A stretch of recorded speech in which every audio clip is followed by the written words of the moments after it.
बिंदास मुस्कुराओ क्या गम है, जिंदगी में तकलीफें किसको कम है। बिंदास मुस्कुराओ क्या गम है, जिंदगी में तकलीफें किसको कम है।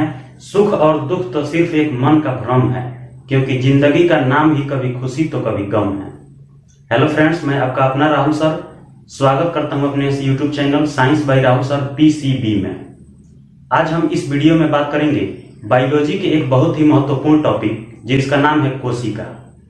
तो कोशिका ये किसी क्लास का पार्टिकुलर चैप्टर नहीं है, ये हर क्लास का, मतलब कि चाहे वो 6 क्लास हो, 7th हो, 8 हो, 9 हो, 10th हो, 11th हो या 12 हो, सब क्लास में कोशिका के बारे में हमको पढ़ना है। बायोलॉजी अगर पढ़ रहे हैं तो उसमें कोशिका जो है वो बार बार पढ़ने को आपको मिलेगा। तो इसलिए आज हम इस वीडियो में बात करेंगे कोशिका के बारे में, जिसका इंग्लिश होता है सेल। तो सबसे पहले हम लोग जानेंगे कोशिका किसको कहते हैं, कोशिका का डिफिनीशन क्या होता है। तो कोशिका का डिफिनीशन कैसे देंगे, जीवों के संरचनात्मक और क्रियात्मक इकाई को कोशिका कहते हैं। ये हमारे शरीर की सबसे छोटी इकाई है, सबसे छोटी अंग नहीं है, सबसे छोटी इकाई है। चाहे कोई भी सजीव है उसका सबसे छोटा इकाई क्या हो जाएगा, कोशिका हो जाएगा। डिफिनीशन कैसे लिखेंगे,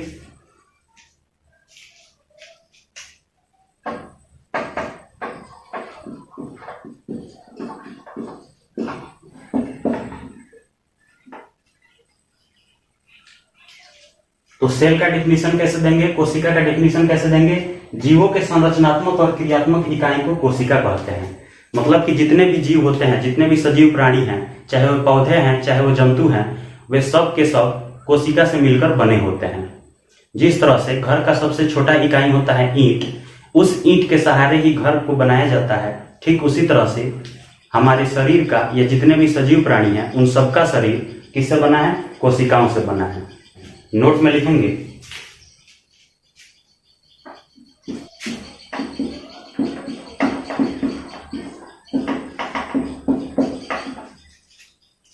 तो नोट में यहां क्या लिखेंगे, कोशिका जीवों के शरीर की सबसे छोटी इकाई होती है। मतलब कि ये हमारे शरीर के किसी भी जीव की सबसे छोटी इकाई क्या होती है, कोशिका होती है। इकाई का मतलब होता है यूनिट। तो कोशिका समझ गए, कोशिका क्या होता है, किसी भी जीव की संरचनात्मक और क्रियात्मक इकाई है। इसका अर्थ यह हुआ कि कोशिका के द्वारा ही किसी भी जीव की संरचना बनती है और उनके शरीर में जितनी भी क्रियाएं होती हैं, जितने भी काम होते हैं, वे सब कोशिकाओं के द्वारा ही होते हैं। इसलिए कोशिका जीवों की संरचनात्मक और क्रियात्मक इकाई है। अगला टॉपिक हम लोग जानेंगे शरीर का निर्माण। मतलब कि किसी भी जीव के शरीर का निर्माण कैसे होता है, किसी भी जीव के शरीर की उत्पत्ति कैसे होती है। तो सबसे पहले होता है कोशिका, क्योंकि कोशिका से ही किसी जीव की उत्पत्ति होती है। जब बहुत से कोशिकाएं आपस में मिलेंगे, मतलब कोशिकाओं का एक समूह बन जाएगा, तो उसको हम लोग बोलेंगे उत्तक। जब बहुत सारे उत्तक एक पास मिलेंगे, उत्तकों के जब एक समूह बनेगा तो उससे बनेगा अंग, और बहुत सारे अंग मिला के तब क्या बन जाएगा, शरीर बन जाएगा। ठीक उसी तरह से जैसे एग्जाम्पल एक और दिया गया है, ईंट। बहुत सारे ईंट को एक के ऊपर रखेंगे, साइड में रखेंगे, तो इससे क्या होगा, ईंटों के जो समूह होंगे उसको हम लोग बोलेंगे दीवार। मतलब कि ईंटों को एक के ऊपर साज दें, एक बराबर रख दें, तो क्या बन जाएगा, दीवार बन जाएगा। चारों तरफ से दीवार को अगर घेर दें तो क्या बन जाएगा, कमरा बन जाएगा, रूम बन जाएगा। 4-5 रूम को एक साथ मिला दिए, अलग अलग रूमों को एक साथ समूह में बना दिए, तो क्या हो जाएगा, मकान हो जाएगा। तो ठीक उसी तरह से किसी भी जीव के शरीर की उत्पत्ति होती है, किसी भी जीव का निर्माण होता है किससे, कोशिकाओं से, क्योंकि कोशिका ही किसी भी जीव की सबसे छोटी इकाई है, सबसे छोटा यूनिट है। तो कोशिका समझ गए, जीवों का निर्माण कोशिकाओं से कैसे होगा ये भी समझ गए। अब हम लोग जानेंगे कोशिका के इतिहास के बारे में। मतलब कि कोशिका का खोज किसने किया था, कब किया था, कैसे किया था, इन सबको बोलेंगे कोशिका का इतिहास। तो सबसे पहले हम लोग जानेंगे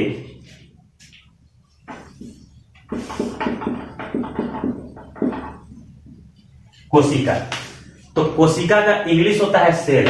कोशिका का इंग्लिश क्या होता है बाबू, सेल होता है। लेकिन जब कोशिका का इंग्लिश जीव विज्ञान के भाषा में बोलना होगा, साइंस के भाषा में बोलना होगा, तब इसका अर्थ हो जाएगा साइटो।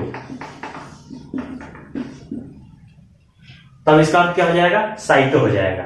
और विज्ञान में आप लोग पढ़े होंगे कि जिस शब्द के अंत में लॉजी जुड़ जाए तो उसका मतलब होता है अध्ययन करना। लॉजी का अर्थ क्या होता है, अध्ययन करना। जैसे बायोलॉजी मतलब जिसमें जीव जंतुओं के बारे में अध्ययन करते हैं, साइकोलॉजी, जिसमें मनोविज्ञान का अध्ययन करते हैं, उसको साइकोलॉजी बोलते हैं। ठीक उसी प्रकार से कोशिका का साइंस में क्या हो जाएगा, नाम साइटो हो जाएगा, और इसी में अगर लॉजी जोड़ दें तो हो जाएगा साइटोलॉजी।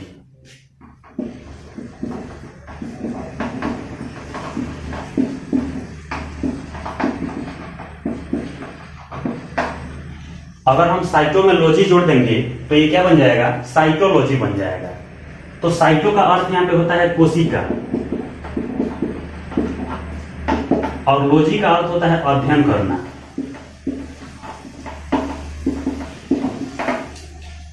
साइटो का अर्थ क्या हो जाएगा, कोशिका, और लॉजी का अर्थ क्या हो जाएगा, अध्ययन करना। तो दोनों को मिला देंगे तो क्या हो जाएगा, कोशिकाओं का अध्ययन करना। तो इसका अगर डिफिनीशन देना होगा तो कैसे देंगे, विज्ञान के जिस शाखा में चाहे विज्ञान के जिस भाग में हम कोशिकाओं के बारे में अध्ययन करते हैं उसे साइटोलॉजी कहते हैं, और हिंदी में कोशिका विज्ञान कहते हैं। कैसे लिखेंगे,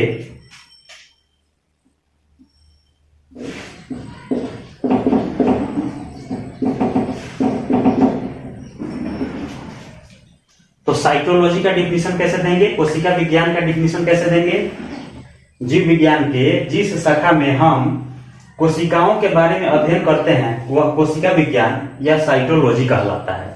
इसका अर्थ हुआ कि विज्ञान के जिस शाखा में चाहे जीव विज्ञान के जिस शाखा में हम किसका अध्ययन करेंगे, कोशिकाओं के बारे में, कोशिकाओं के संरचना के बारे में, कोशिकाओं के विशेषता के बारे में, कोशिकाओं के बनावट के बारे में अध्ययन करेंगे तो विज्ञान का कहलाएगा साइटोलॉजी कहलाएगा।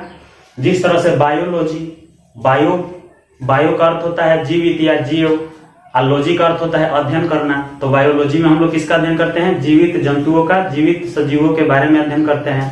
ठीक उसी तरह से ये क्या हो जाएगा, साइटोलॉजी। अगला टॉपिक हम लोग जानेंगे कोशिका की खोज।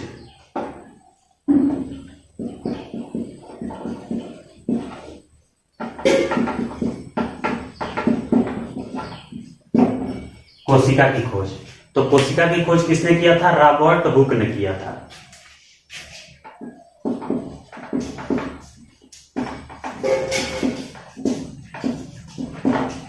कोशिका का खोज किसने किया था, रॉबर्ट हुक ने किया था। कब किया था, 1665 ईस्वी में। कोशिका को जब उन्होंने माइक्रोस्कोप से जूम करके देखा तो मधुमक्खी के छत्ते के समान उन्होंने कोशिका को देखा। इसलिए हम लोग कोशिका का जनक रॉबर्ट हुक को ही मानते हैं। चाहे वो जीवित कोशिका का खोज किए चाहे मरे हुए कोशिका का खोज किए, सबसे पहले खोज रॉबर्ट हुक ने ही किया था 1665 ईस्वी में। इसलिए कोशिका विज्ञान का जनक भी किसको कहेंगे, रॉबर्ट हुक को कहेंगे। कोशिका का खोज किसने किया था, रॉबर्ट हुक ने किया था। कोशिका विज्ञान जिसको साइटोलॉजी मतलब फादर ऑफ साइटोलॉजी किसको कहेंगे, रॉबर्ट हुक को कहेंगे। रॉबर्ट हुक को क्या कहेंगे, कोशिका विज्ञान का जनक कहेंगे। भले ही इन्होंने मृत कोशिका का खोज किया था लेकिन सबसे पहले किया था। अब बात यह आएगी कि जब रॉबर्ट हुक ने मृत कोशिका का खोज किया था तो जीवित कोशिका का खोज आखिर किसी ने किया होगा। तो लिखेंगे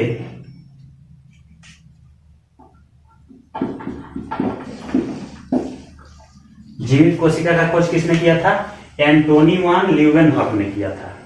तो ये किसका खोज किए थे, जीवित कोशिका का। और रॉबर्ट हुक किसका खोज किए थे, मृत कोशिका का। तो मृत कोशिका का खोज पूछेगा तो रॉबर्ट हुक ने किया था। सबसे पहले पूछेगा तो रॉबर्ट हुक ने किया था 1665 ईस्वी में। लेकिन अगर क्वेश्चन आ जाए जीवित कोशिका का खोज किसने किया था तो आंसर देंगे एंटोनी वान ल्यूवेनहॉक ने किया था। अब हम लोग जानेंगे कोशिका सिद्धांत क्या होता है।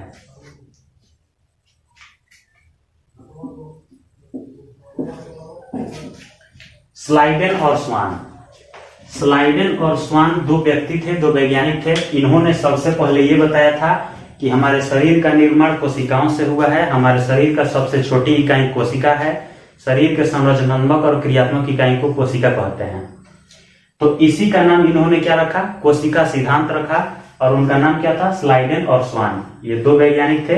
इन्होंने सबसे पहले बताया कि हमारे शरीर का हर जगह कोशिका है, चाहे वो हाथ हो, पैर हो, नाक, कान, आंख, मुंह, जीभ, त्वचा, कहीं भी क्या मौजूद है, कोशिका मौजूद है।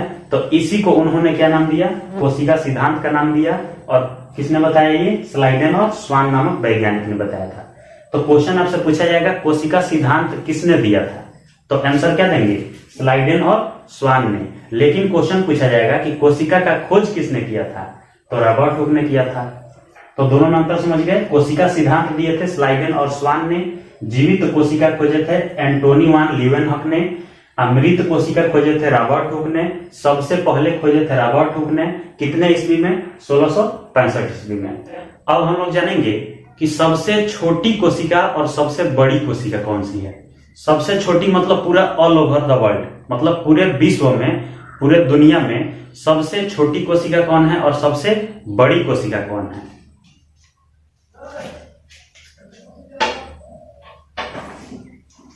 दुनिया की सबसे छोटी कोशिका, दुनिया का सबसे छोटी कोशिका कौन हो जाएगा, माइकोप्लाज्मा की कोशिका। माइकोप्लाज्मा एक प्रकार का एक कोशिकीय जीव है। एक कोशिकीय जीव आपको आगे बताया जाएगा। जिन जीवों का शरीर एक कोशिका से बना होता है उसको एक कोशिकीय जीव कहते हैं, और जिनका शरीर अधिक कोशिकाओं से बना होता है उसको बहुकोशिकीय जीव कहते हैं। तो माइकोप्लाज्मा जो होता है ये बहुत ही छोटा होता है, एक कोशिकीय जीव है, और ये हर तरह के वातावरण में रहने में सक्षम होता है। तो इनका कोशिका जो होता है ये सबसे छोटी कोशिका होता है। कहाँ की, पूरे दुनिया की, ऑल ओवर पूरी दुनिया की जो कोशिका है उसमें सबसे छोटी कोशिका किसकी होती है, माइकोप्लाज्मा की होती है। अब बात करेंगे बड़ी कोशिका के बारे में, मतलब कि सबसे बड़ी कोशिका कौन सी होती है।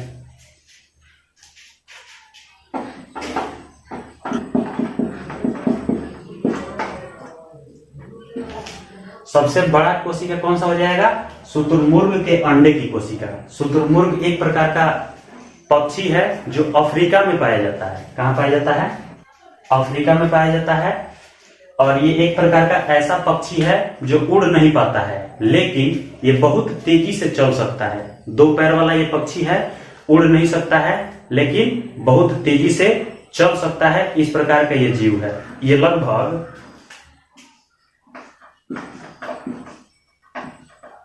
72 किलोमीटर प्रति घंटा की रफ्तार से चल सकता है। कौन, शुतुरमुर्ग। और शुतुरमुर्ग के अंडे की अगर वजन की बात करें,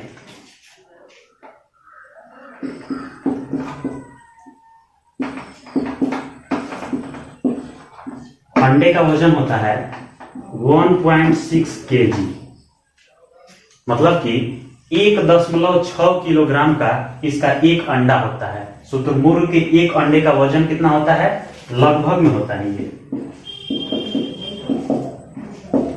लगभग 1.6 kg।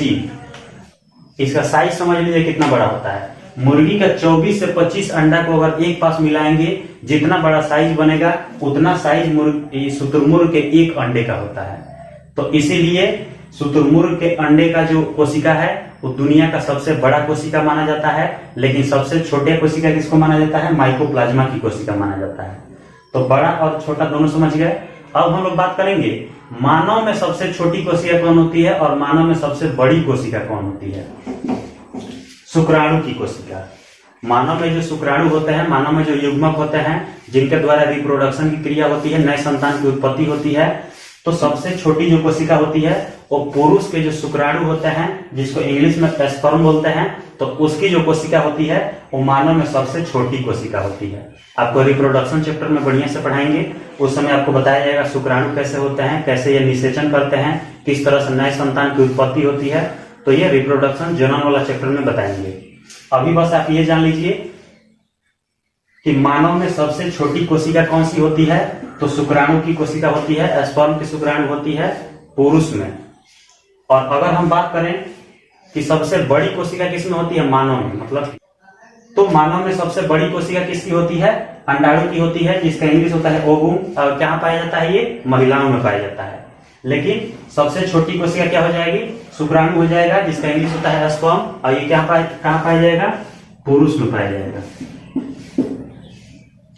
शुक्राणु पुरुष में पाया जाता है और अंडाणु महिला में पाए जाते हैं। तो सबसे छोटी कोशिका हो जाएगी पुरुष का स्पर्म और सबसे बड़ी कोशिका हो जाएगी महिला का ओवम, मतलब कि अंडाणु।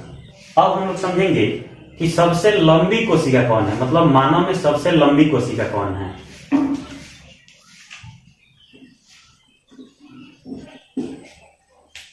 तो मानव में सबसे लंबी कोशिका कौन होती है, तंत्रिका कोशिका, या इसको हम लोग न्यूरॉन भी बोलते हैं, इसका इंग्लिश भी न्यूरॉन होता है। तो तंत्रिका कोशिका कहिए चाहे न्यूरॉन कहिए, दोनों एक ही बात है।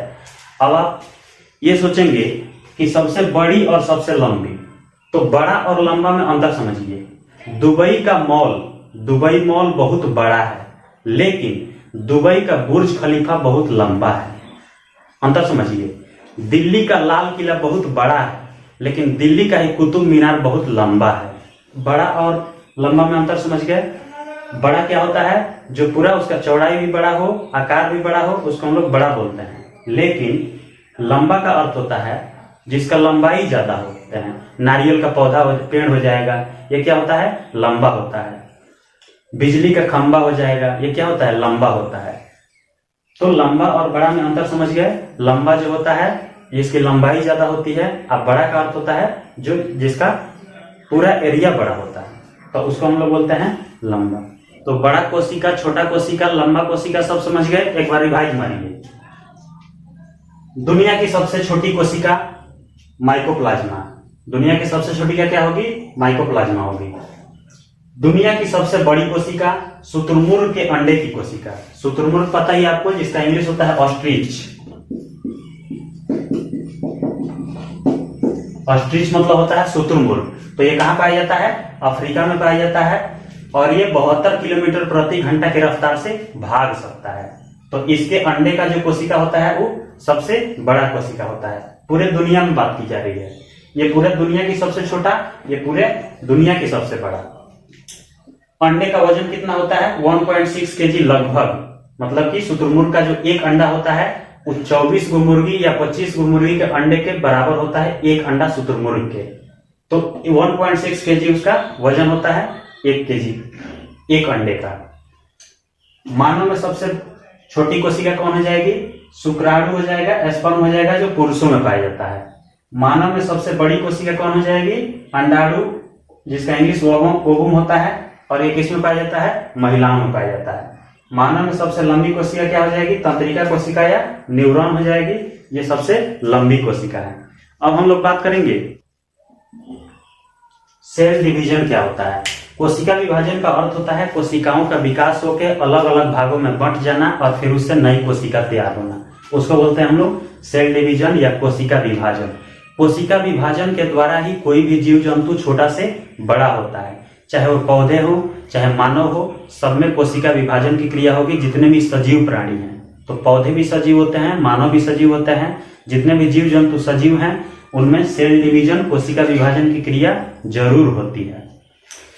अब बात आएगी कि कोशिका विभाजन जो है ये सबसे अधिक किस कोशिका में होता है और सबसे कम या नहीं के बराबर किस में होता है।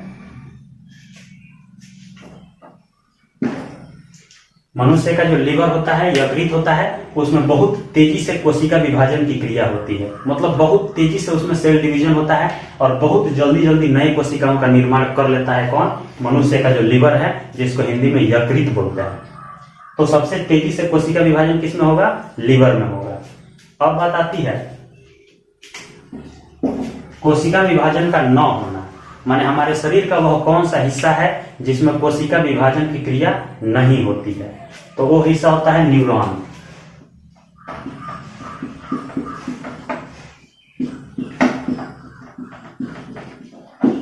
न्यूरॉन में कोशिका विभाजन की क्रिया नहीं होती है। इसको न्यूरॉन कहिए चाहे तंत्रिका कोशिका कहिए।